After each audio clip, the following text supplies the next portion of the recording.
I'm still kind of glowing from all the amazing experiences that we had during our SEAL week this year. And one thing that, I just keep coming back to through emailing people and having them DM me about SEAL, social, emotional, artistic learning, is that they want to know how to get other people on board. And I think this is such a great question because when you start learning about arts integration and SEAL, what you want to do is you want to bring it into your classroom and you want other people to understand the excitement that you have about these things. And so we're going to tackle this question right now in today's episode. So welcome. Welcome to the Inspired Classrooms podcast. I'm Elizabeth Peterson, and let's get started.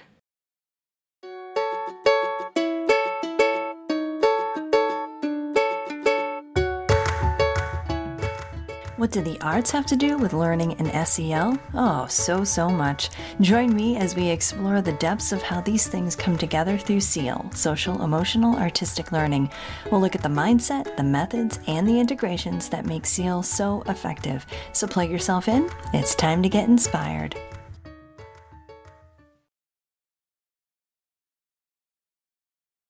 Okay, so this question actually came in like 3 different questions, and I threw it all together. Not because they can be answered exactly all together. There are different ways that you can get your parents versus your colleagues versus your administration on board. So I thought I would just talk briefly about each. With your parents, your parents usually are the easiest ones because once you tell them what SEAL truly is all about and what the arts really can do for their students, for their children, they can get on board. And the big message to make for all 3, actually, the big message, especially for parents, is to help them to understand that this is all about getting their kids ready to learn. You're not trying to, fill their minds with something. You're not trying to, put any politics into their heads.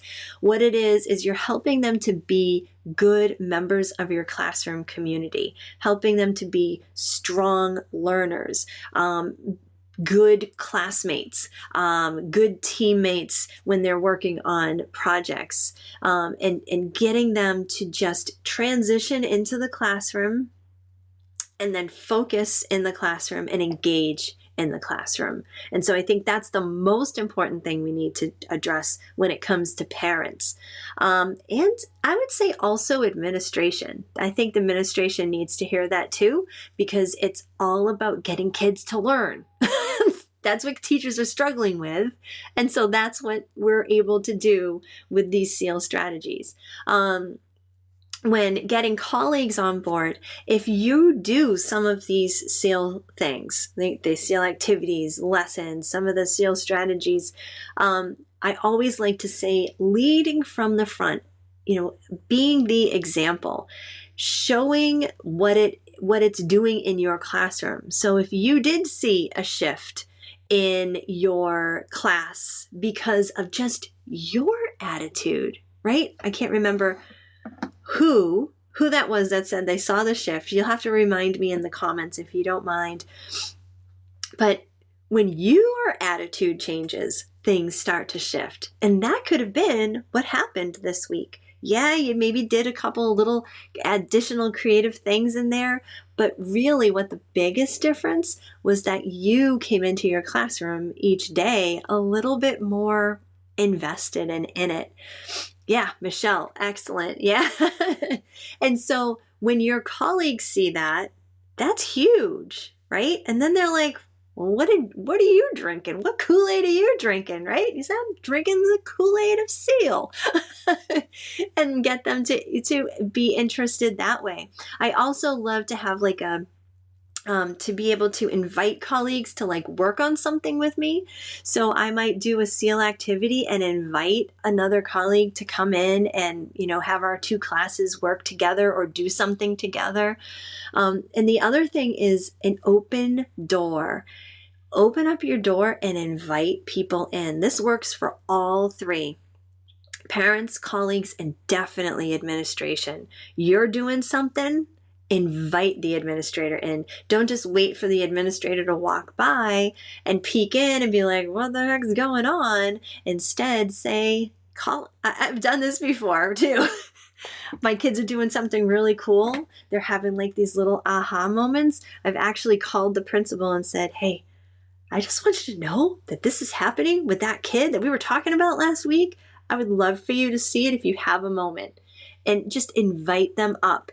If you're doing some kind of really great creative activity and you know that the kids are going to be invested and engaged, invite the administration in. Same with parents, right? Let them know, and kind of win everybody over in those ways. Leading from example, leading from the front.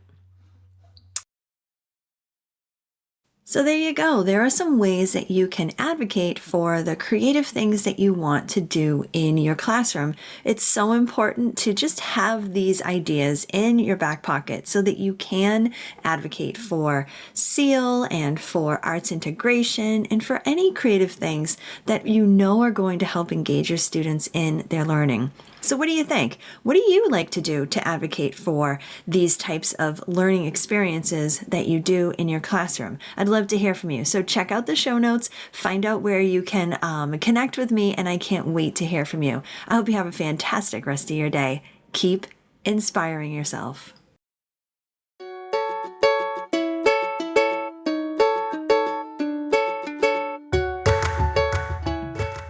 Thanks so much for listening. Please be sure to subscribe as we continue talking about arts, learning, and SEL through SEAL, social, emotional, artistic learning. If you want to learn more, go to theinspiredclassroom.com. My name's Elizabeth Peterson, reminding you to get inspired so that you can be inspiring to your students.